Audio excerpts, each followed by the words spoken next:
Coronavirus, les organismes d'immersion à l'étranger se disent prêts à s'adapter. Chaque été, des centaines de jeunes Belges s'envolent pour entamer un programme scolaire à l'étranger. L'été 2020 s'annonce en particulier, avec la crise du coronavirus, les organisations d'immersion linguistique espèrent y voir plus clair dès le mois de juin. Avec World Education Programme, ouais, ce sont 500 à 600 jeunes qui partent chaque année suivre des programmes scolaires à l'étranger. Pour ces programmes-là, à l'heure actuelle, les départs sont maintenus. Mais en fonction de la situation, il se peut qu'on doive s'adapter et décaler les départs, explique Adrien Bintinx, chargé de communication de WE. Les programmes à court terme devant débuter entre Pâques et juin ont, eux, été annulés. On va faire un maximum pour que les projets puissent se dérouler évidemment, poursuit Adrien Bintinx. Seule une minorité aurait pris la décision d'annuler ou de reporter le projet, la plupart attendant de voir comment la situation évolue. À lire aussi, coronavirus, le Rotary annule les programmes d'échange pour les étudiants, d'autres organismes attendent avant de décider même son de cloche pour AF Belgique, qui évalue les possibilités de départ en fonction de plusieurs critères, mais estime déjà qu'il y a des pays dans lesquels les jeunes vont pouvoir partir. Cette année, entre 75 et 80 étudiants sont censés partir en immersion avec l'organisation, indique Magali Vial, la responsable communication et marketing GAF. Un nombre moins élevé que d'habitude, notamment car sa campagne se terminait en mars. Youth for Understanding, YFU, Bruxelles-Wallonie se dit aussi prête à évaluer la situation au cas par cas. S'il faut que je le fasse pays par pays en fonction des conditions sanitaires, je le ferai, affirme Rostand Chuilieu, le directeur de YFU.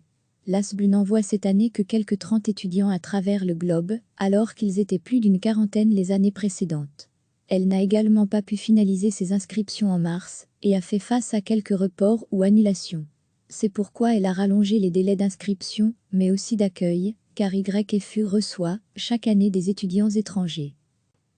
Chaque été, des centaines de jeunes Belges s'envolent pour entamer un programme scolaire à l'étranger.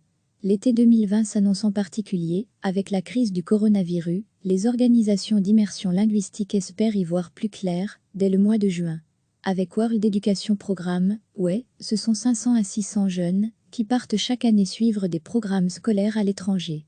Pour ces programmes-là, à l'heure actuelle, les départs sont maintenus. Mais en fonction de la situation, il se peut qu'on doive s'adapter et décaler les départs, explique Adrien Bintinx, chargé de communication de WE. Les programmes à court terme devant débuter entre Pâques et juin ont, eux, été annulés. On va faire un maximum pour que les projets puissent se dérouler évidemment, poursuit Adrien Bintinx. Seule une minorité aurait pris la décision d'annuler ou de reporter le projet, la plupart attendant de voir comment la situation évolue.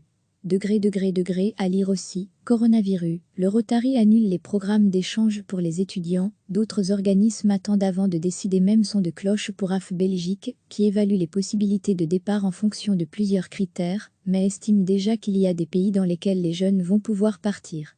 Cette année, entre 75 et 80 étudiants sont censés partir en immersion avec l'organisation, indique Magali Vial, la responsable communication et marketing GAF.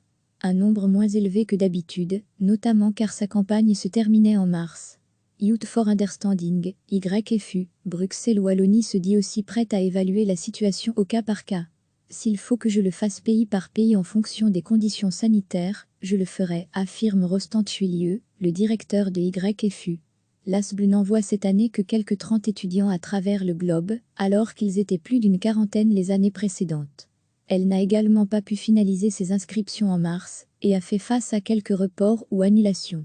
C'est pourquoi elle a rallongé les délais d'inscription, mais aussi d'accueil, car YFU reçoit chaque année des étudiants étrangers. Cliquez sur s'abonner pour recevoir les dernières nouvelles.